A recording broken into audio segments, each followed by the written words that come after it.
I would like to introduce our League of California Cities president, John Dunbar, who is also the town of Yountville mayor. Jill, thank you very much. And good morning, everyone. Thank you all for joining our call today.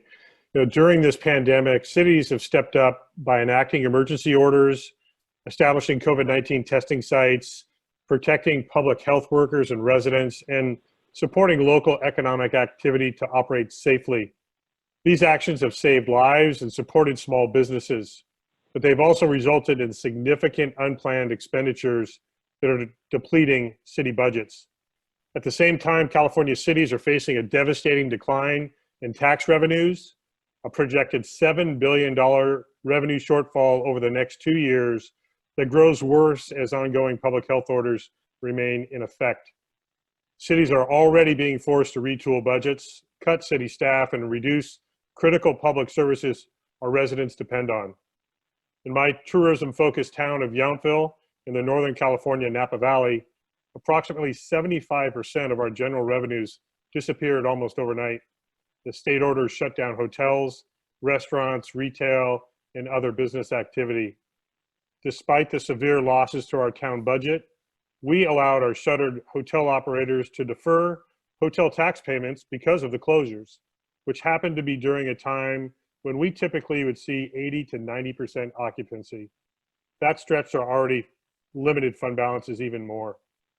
To support our other small businesses that were temporarily closed and then reopened with limited operations, we created a business support program to permit outdoor service so they could rehire employees and recover even a small portion of their regular revenues. Now we're at risk of losing the funding support essential for Napa County's COVID-19 mobile testing site as we try to control our positivity rate and protect the health of our residents and our workforce. Our nation is in a crisis. This is not unique to California. Our national leaders must return to the negotiating table and come to an agreement that provides cities of every population size direct and flexible federal resources to offset expenses and revenue shortfalls. We urge Congressmember McCarthy to stand up for recovery in this region and all over California by supporting a return to negotiations and including $500 billion in direct, flexible funding to state and local governments in the latest coronavirus relief package. Federal relief is critical to local governments so we can maintain core services and guide the reopening and economic recovery in each of our communities. National economic recovery does not happen without a commitment from the federal government to address the significant and ongoing revenue shortfalls and skyrocketing costs that local governments have experienced. Cities have been told for months that our time will come. Our communities cannot afford to wait any longer. Millions of Americans in cities of all sizes are depending on both the White House and Congress to proceed with negotiations today and provide the support our communities need and deserve. Again, I thank you for being with us today, and I'll hand it back to Jill. Thank you very much, Mayor Dunbar. And now I'd like to introduce the League of California Cities Executive Director, Carolyn Coleman. Carolyn? Thank you, Jill, and thank you, Mayor Dunbar, for those remarks. Hello to everyone, and thank you for joining our call today. As Mayor Dunbar has already mentioned, this pandemic is truly devastating lives. It's also, frankly, blowing a hole through city budgets and the resources needed to slow the spread of COVID-19 and to help our communities recover and reopen. In a recent survey of California cities, 9 out of 10 cities say they will have to cut staff or decrease city services to residents, and nearly 3 in 4 report that they may have to do both. That means fewer first responders to answer emergency calls. It means reduced frequency of garbage pickups, delayed repairs to streets and roads and sidewalks, delayed inspections in permitting, and limited hours for parks and senior centers. These are just a few of the core services that are under threat. We all know that cities are the economic engines of our state and the backbone of this country. But there can be no economic recovery without a clear commitment from the federal government to help cities address the staggering revenue shortfalls and skyrocketing cost that local governments have been forced to incur during the shutdown of our economies and our communities that's been brought on by COVID-19. And that's why we're here today calling on Congressman McCarthy, along with his House and Senate colleagues and the White House, to get back to the negotiating table and to include $500 billion in direct and flexible funding for every local government in this country in the next coronavirus relief package. Cities have supported and protected our residents and businesses throughout this pandemic. It is now time for the federal government to step up and to support our cities so that we can be the strong partner we want to be in kickstarting our economies and helping our communities recover from this crisis. Thank you again for joining today's call. Jill? Thank you very much, Carolyn. And now I'd like to introduce the Mayor of Ridgecrest, Peggy Bredon. Mayor Bredon. Hello, everyone. It is my pleasure to be here with you today and offer some facts of what's happening inside our community. We have about 30,000 residents inside the city of Ridgecrest. Our budget is about $19 million. Our transit occupancy tax is $1.5 million. We are down 90% of that. That is a huge amount of loss that our city is sustaining in services that we offer back to our community. We have a sales tax loss of about $750,000. With all the issues we faced, including bark beetles a few years ago, 2 major earthquakes last year, with losses of huge amounts all over the entire Kern County for many of items, we come to this point where what we have to say is, it is up to you. We have borne the burden. So to our senators and to our congressmen, I say, please, I beg you to look at working together, because together is the only way we're going to solve this issue. It is nearly impossible when a city makes a budget to plan for all the contingencies that may happen. How do you plan for COVID? Did anybody plan for COVID? I know no one could have. So what it comes down to is our budgets bear the burden, and our services to our communities bear the burden. And I expect you, Congressman McCarthy and Senator Feinstein, to stand up and say, we can work together, because together we are better. And we are better as cities because you have done what's best for all of us, not what's best for anybody, but the businesses in Ridgecrest at this point in time, and the businesses in all of our communities in California. Our businesses have borne an incredible burden, being closed, being opened, being closed. It is not an issue that we can deal with easily, and it is an impossible issue for them. So we ask all of you to say, we matter, because you matter. And I thank you all for your time and your willingness to support all of our cities, because we're there to support you. Thank you. Thank you very much, Mayor Bredon. And now I'd like to introduce Josh Yates from the Bakersfield Firefighters Local 246.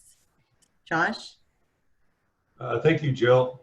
Good morning, everyone. My name is Josh Yates, and I represent the men and women of Bakersfield Firefighters Local 246. As you know, firefighters have been on the front lines of the COVID-19 pandemic, doing our utmost to provide top-level service and guard the health and safety of our community. Many of our own have contracted the disease, and our brother, Jose Perez of the Los Angeles Fire Department, lost his life due to COVID. I think we're all in agreement that the pandemic is far from over, and as infections continue to rise, we are staring into the barrel of another explosive wildfire season. Most departments, including my own, work at a staffing level that is, and I'm going to put this kindly, below optimal.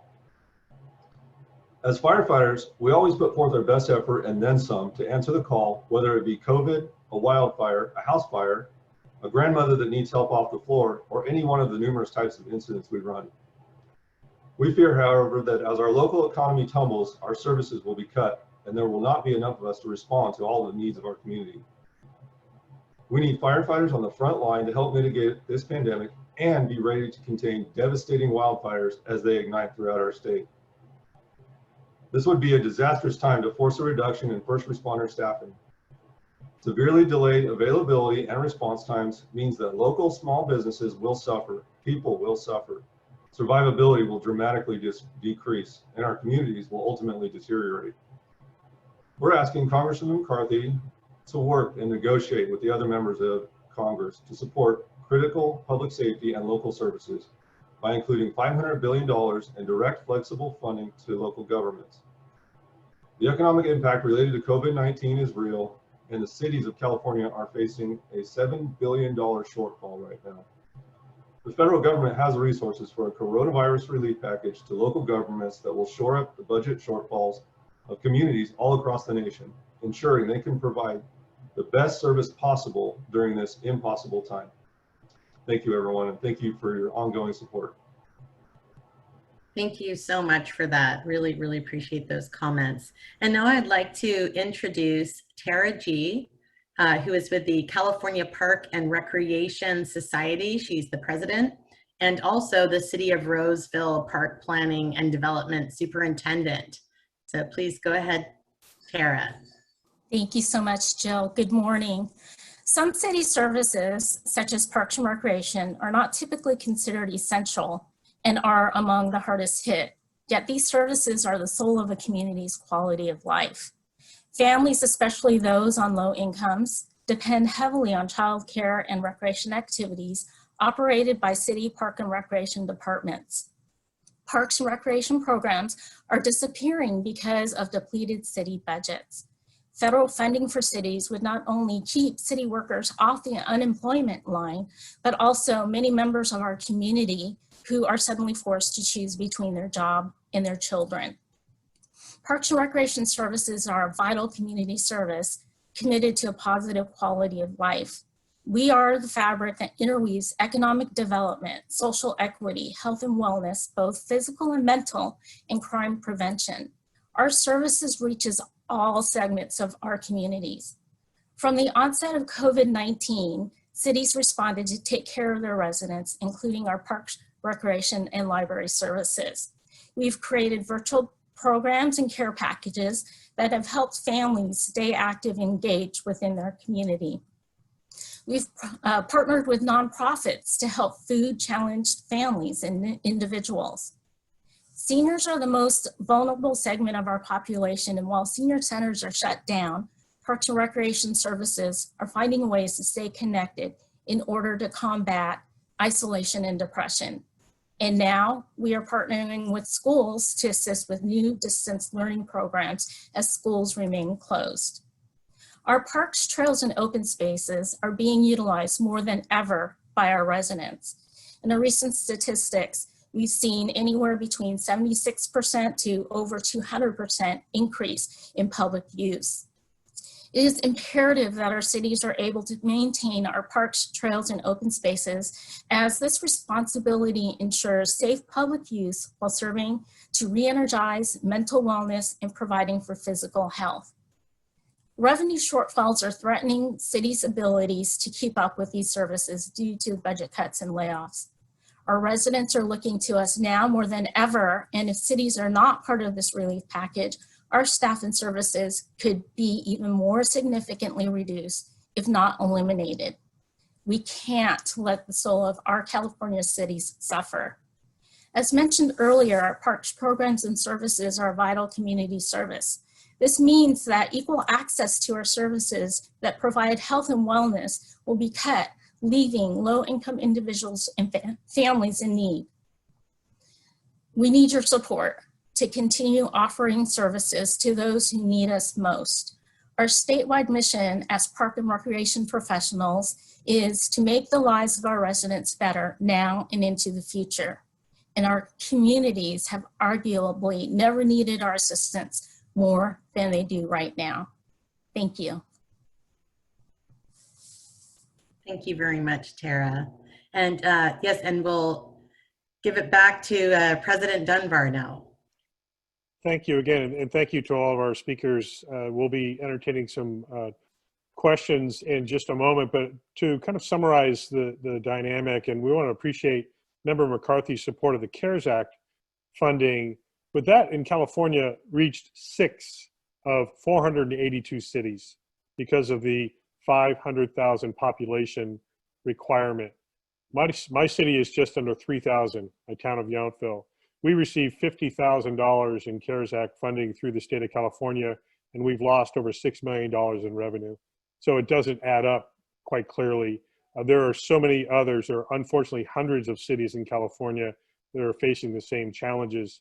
And we continue to need to provide municipal services. We still need to provide water and wastewater and public safety, as Josh was talking about, and providing outdoor recreational opportunities for all of our residents that have been sheltering at home for these many, many months. So we need the additional support that the federal government can give us and should be giving us. And the cities are prepared for transparency, for accountability. If that is the concern, do not worry about that, Member McCarthy and other members of Congress. We stand prepared to put those resources to use where they are most critically needed. So with that, again, thank you for participating, and we will be happy to answer any questions you all might have.